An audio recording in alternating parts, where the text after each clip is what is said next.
Hey, it's Mike Monday here, and earlier today I recorded one of my splurge sessions, which is a production session that I do usually at the start of every single day. It's my daily practice where I just get an idea out without focusing on quality at all, as far as that is possible. I do it for lots of different reasons, and today in this video is the full unedited production session, and in it you'll find out how I make ideas or loops which maintain interest, but kind of in an under the radar way.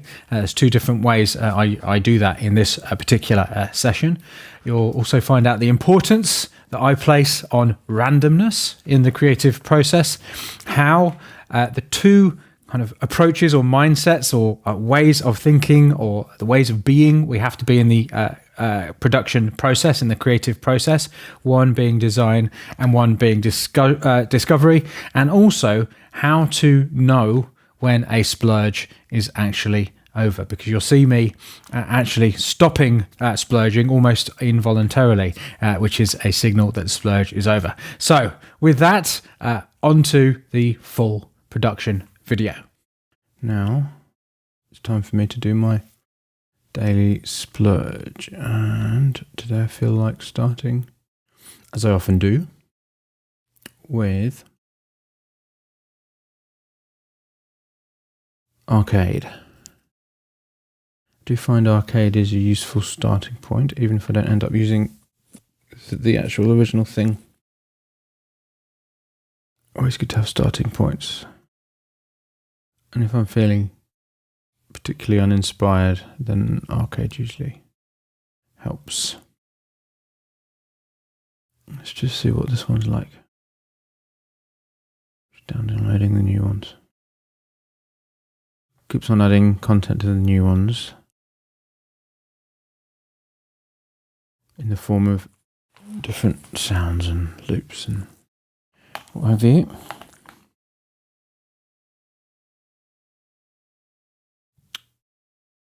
Right.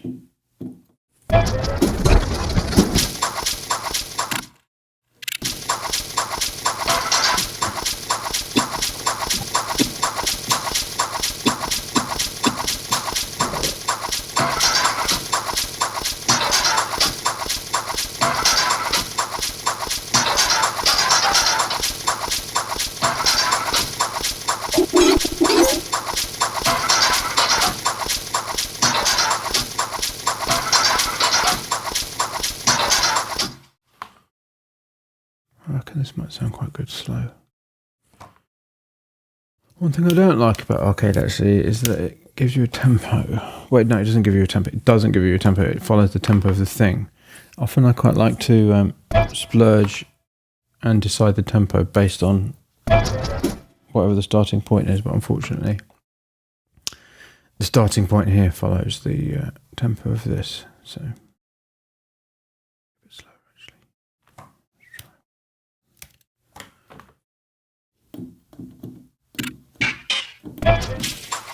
Okay.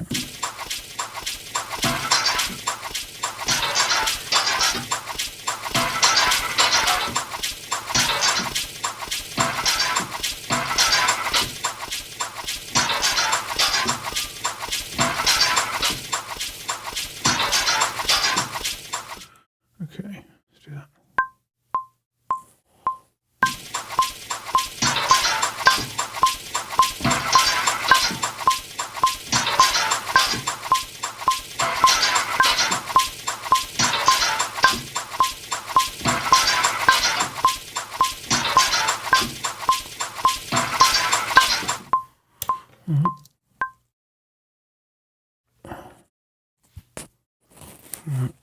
I'm in a bit of trouble with this fancy new microphone that I've got.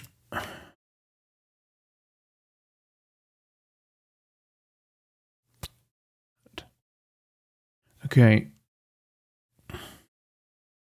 It's been a while since I've recorded a production session, so I'm going to have to remind myself to actually speak.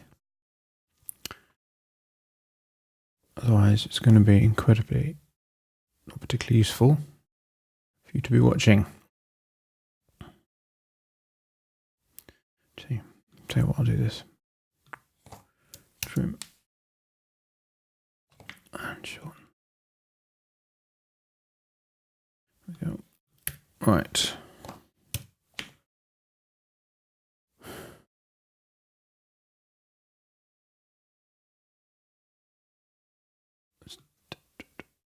In my splurges, I do like to have quite long,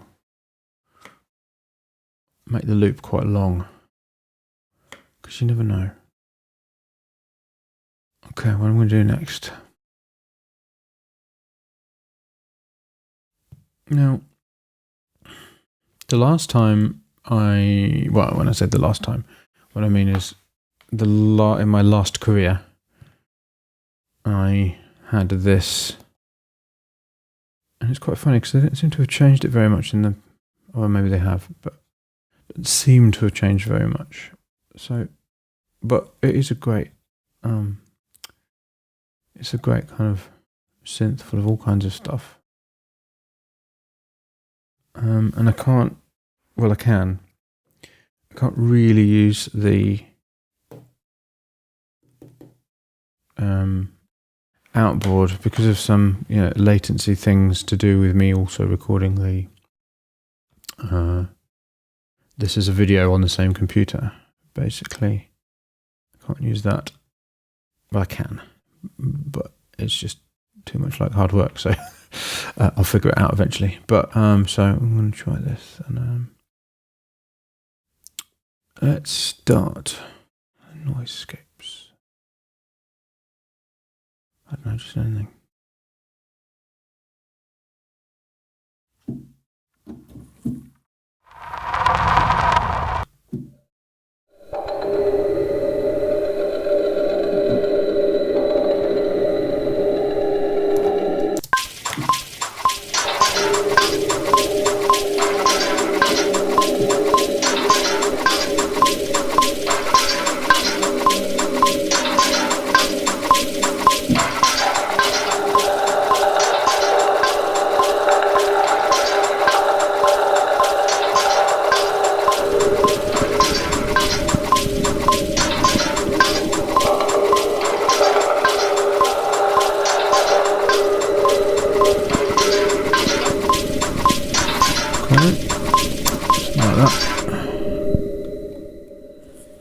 A noise like that needs movement, I feel. Otherwise it'll just be like not as good.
By the way, on this Studio Logic SL88 Grand, in case you're wondering, this is the mod wheel.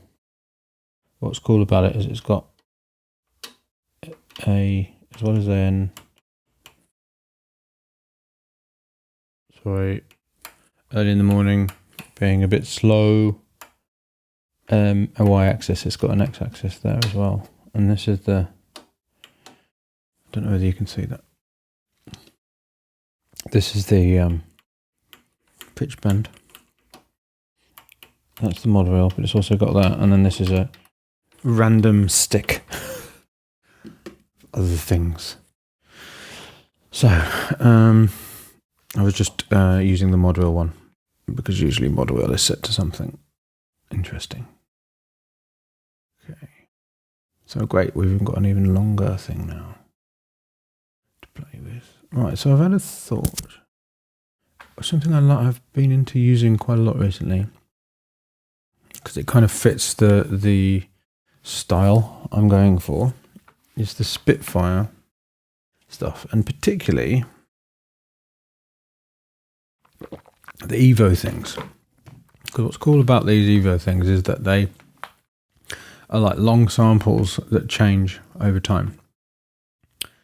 And they're kind of more like notes, right? But I'll tell you one thing I do wish they'd do though, and that's not use Kontakt. Because I do find Kontakt a bit of a... For one thing, I mean, I don't know whether you can, but I've tried all kinds of things to make it bigger on this screen, and you can't. Frustrating. Anyway, there it is. And all of this, it all seems so kind of, I don't know, backwards. But anyway, let's not complain. So let's try that. So yeah, the Evo stuff, because the later, and to be fair, actually, Spitfire as a company are starting to present their samples like this in their own dedicated plugin, which is amazing and brilliant and very easy to use. So it's only the older stuff that is still in Kontakt. But anyway,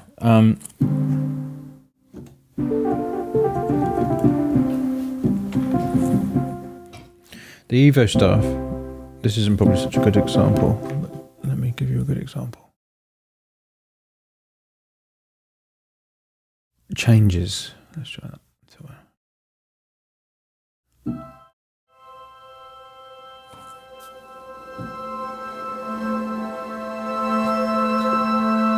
Can you hear kind of all the different notes changing? So these notes are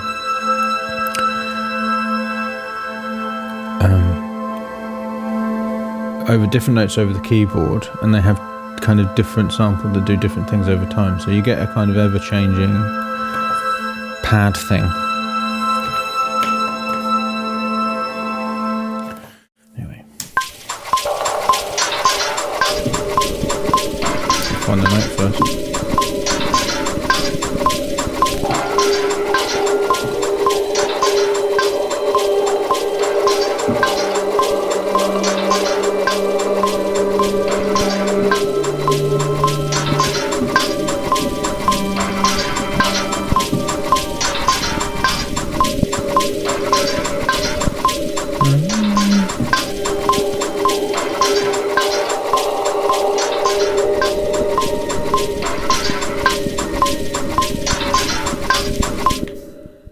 Evo stands for evolution, by the way, I think. Right, let's play it in with something that I can actually hear. So get the note right.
something.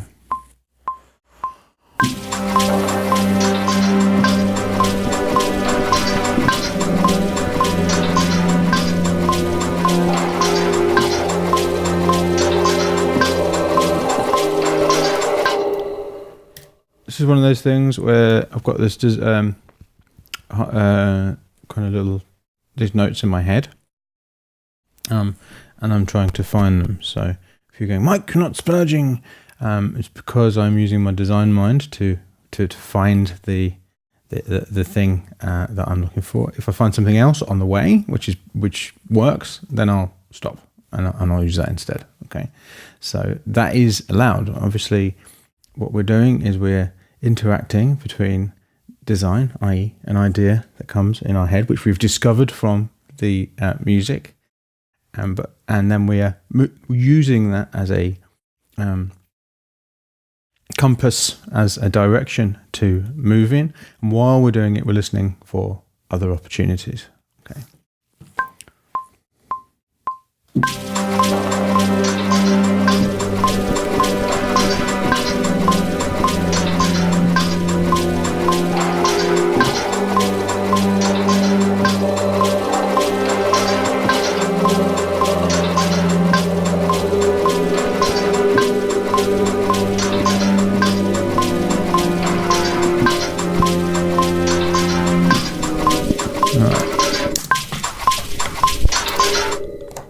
That will do.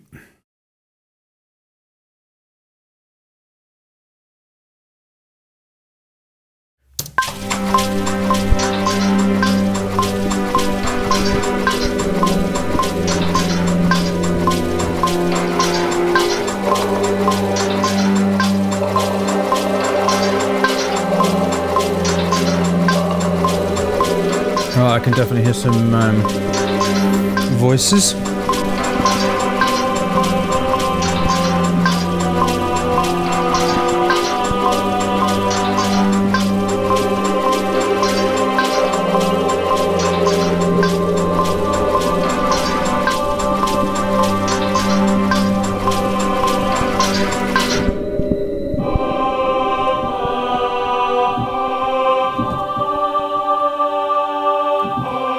Oh, I know.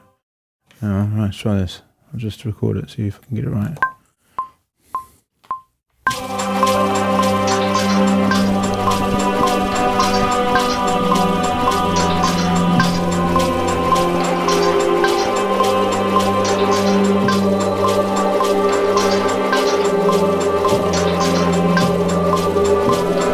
Oh, got the last note wrong. Why don't I keep on playing E? This is G minor, Michael. Come on. Naughty boy. Right. Not sure about the sound on that. Cool thing about the Evo stuff is it's got this randomized thing, and you can just, because there are these different samples basically, and you can just randomize it, and there are different types of samples. There are clashes, special, rhythmic, simple, blah blah blah, and you can either just go bang and just get it to randomly pick anything, and put them over the keyboard, or you can just have it in one of the types. And it's great. You know, if you currently believe that randomness isn't an integral part of your creative process, then you are A, you're wrong, and B, you're missing a trick. Okay, so anything, I actually specifically create situations in which I use randomness. I'm looking for ways in which I can imbue my creative process with randomness, because that's kind of how it works. So many of the best ideas don't come from what you think of, they come from what you notice about what's happened.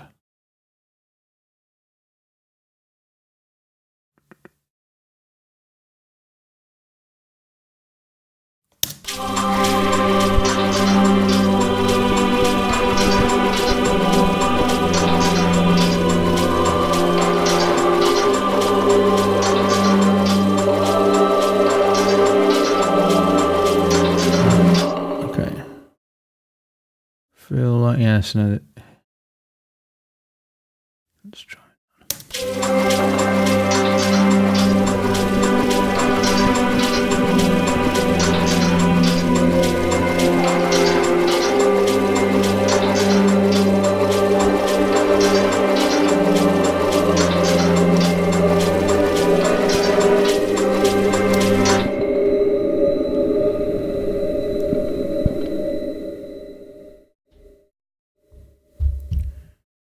I know what I'm going to do, I think.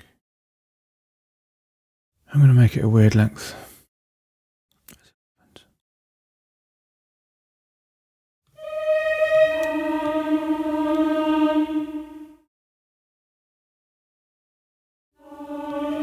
The other thing you'll notice that I have been doing is quantizing most things, and I don't always do that.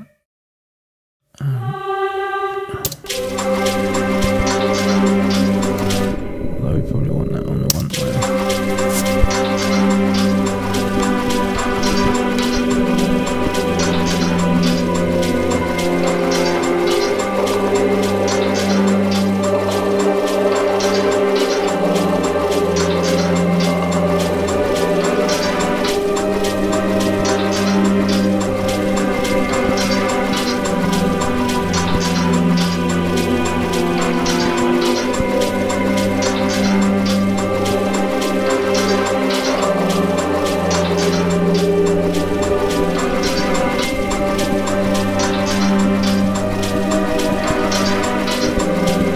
See what that's doing, alright? So if you listen to so this is a 10 bar. Okay, I got this idea from my roots, man. So I'm half Indian, and to be honest with you, I didn't really get the idea from there. I mean, I kind of did, but I'm half Indian, and there's this thing in Indian music called a raga, and it's a certain length. And you basically, if you go to an Indian classical music concert, it's basically a bunch of people on the stage playing kind of different length parts, and I mean they can go on for literally hours, and you get this kind of shifting. It's where the Evo idea comes from as well. You get this kind of ever shifting, because if one part is playing a 5 bar thing, and another part is playing a 7 bar thing, and another part is playing a 548 bar thing, then you get this kind of interesting thing going like that. So I quite often do that.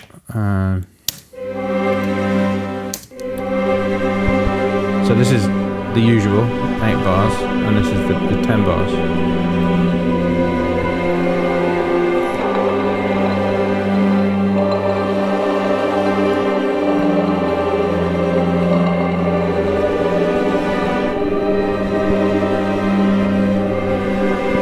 And you get some interesting clashes. It tends to create some tension.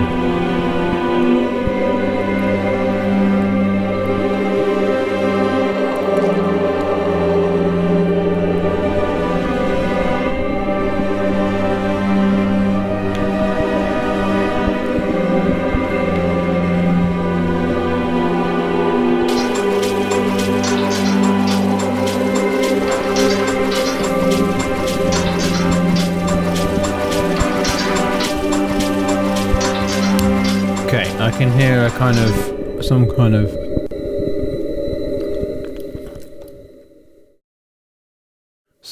kind of what? Over here. Some kind of bass instruments. There we go.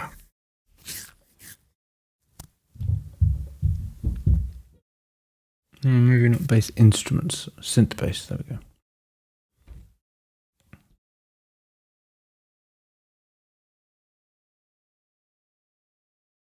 My goodness, there's a lot of stuff in there, isn't there?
You've disappeared on me. Omnisphere base. Ah. You did yourself. Little. Right, come on. There we go.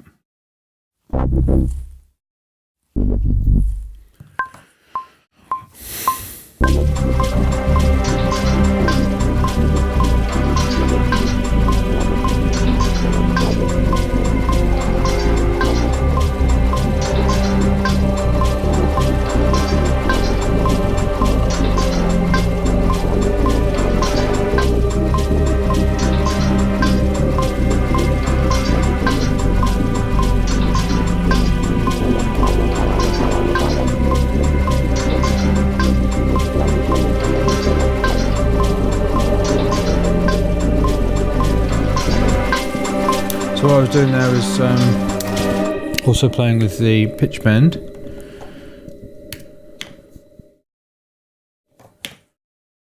So I don't know, can I get away with not quantizing that?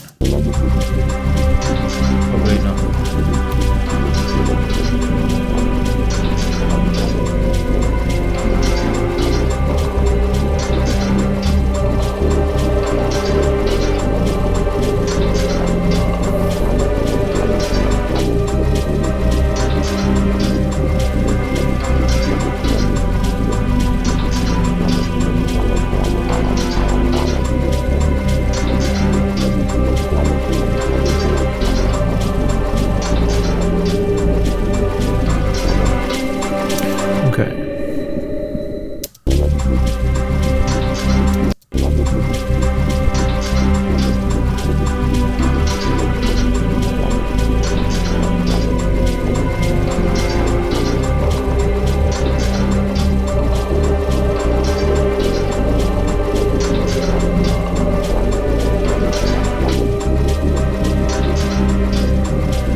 Maybe. I'll leave it unquantized. It's good enough. Just then I was getting into quality, so that wasn't splurging what I just did there.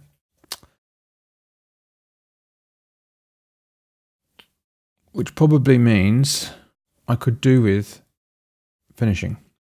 Because I was just noticed myself getting sucked into a quality judgment. Okay, which means the splurge is over. Right, so now, just what I usually do in this situation is I simply arrange it very simply. There you go. And what I do usually is I just arrange it in the order in which I did. Wrote it, just do it visually, like this. But basically the point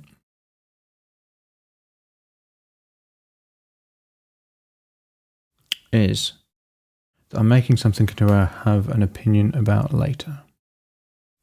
And then what I do is I just think, just off the top of my head without listening, what different parts, because now, like by this point, everything that I've splurged out is come in. Yeah, everything that I've splurged out has come in. Okay, and I'm like, well, you know, when I listen back to it, I'm thinking about myself in the future when I do my listening session. I'm thinking, okay, so what would I like to hear together? Right? So that I would like to hear that without the percussion. And then at some point I would like to hear that.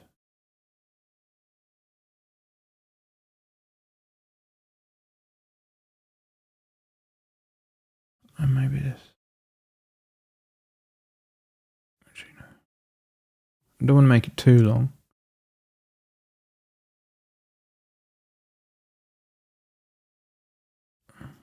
No.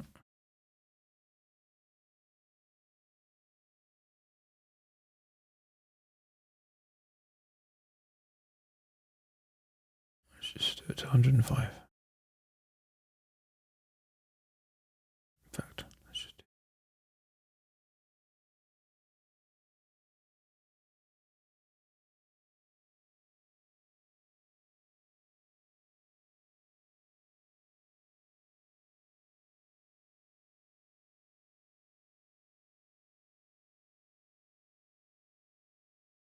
Yeah, I'll do.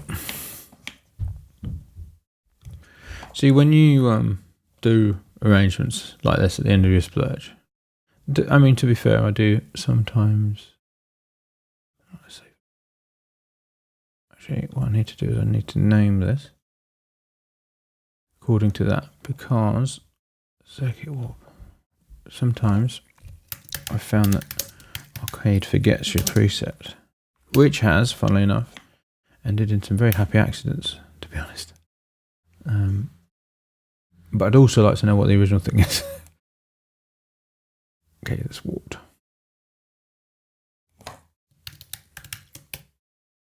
The thing I'm putting in brackets is the line, because there are different lines. So let's call it circuit warp.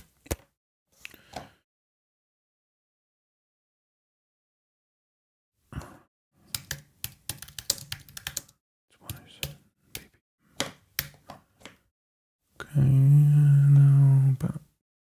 Well.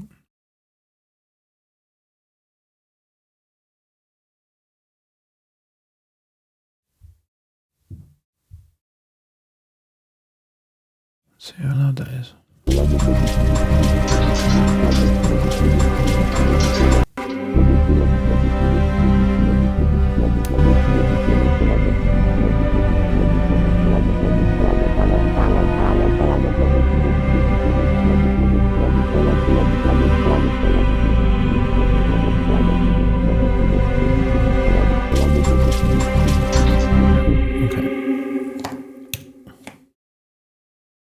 So the reason I got it turned down here is for the recording, the recording of the video, I mean. But obviously I don't want to have it really super quiet for the actual bounce for when I listen back in however long, over a week. So what happens now is that bounces, so I've put it into a folder, and what automatically happens is it creates a card in here, which will happen fairly soon. So this is my current automatic music machine, which is the system I use to process all of this, all of these ideas, because obviously I'm creating an enormous amount of ideas all the time, because I'm doing at least one of these every day. Let's see if it just does it now. Fingers crossed this works. It will. Maybe I'll pause the video. Actually, no, I won't. I'll wait. Because it should do it. So I think the important lessons to learn, or while we're waiting, important lessons to learn from, you see it's uploading now. So the important lessons to learn from this session are: try creating different length parts. You know that problem of, oh god, I can't make my 8-bar loop sound interesting. How do you make it? How do you kind of keep the interest up? Well, there's a couple of ways of doing it. One is not to quantize everything. So this isn't quantized, and it might not work, but it might. Okay, so this bass part thing isn't quantized. The other thing is creating different length parts so that they cycle at different times. So you're kind of creating this these different kind of weird harmonic relationships. You've got to be a bit careful with that sometimes, to be honest. And then the other important point. Come on, is it syncing? It's because it's not syncing fast enough. There's probably simply syncing something big.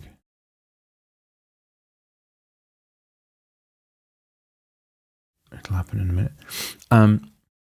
The other thing to remember from this particular splurge session is notice when you're not splurging. Oh, and the process. Oh, there it is. See, just appeared. So, and I will listen to. So this stuff I need to listen to. It's told me I was meant to listen to it a couple of days ago. I haven't done yet. When you stop splurging, which is essentially when you started focusing on improving or removing or changing or anything like that, then that's, for me, a signal just to export it and move on. It's just one of the reasons you would stop splurging. Another reason would be because you'd run out of time, or another reason is if you can't think of anything to do. Now, I can think of things to do with this, but to be honest with you, if the idea isn't exciting enough, then what's the point of doing anything more to it? And as you can see, I have an enormous number of ideas to work on anyway, so it doesn't matter. And the point being is that at this point, in the middle of the creative process, I don't know whether it's any good or not. I don't know how good it is. All I know is that it is something, which is why I don't focus, particularly at this stage, don't try my best not to focus on quality at all. I mean, it's not really possible, I understand that, but it kind of just really helps you get something out, and then you bring your quality judgments into a later listening session. So that's a wrap for today. I hope you found this useful, and I will see you again soon.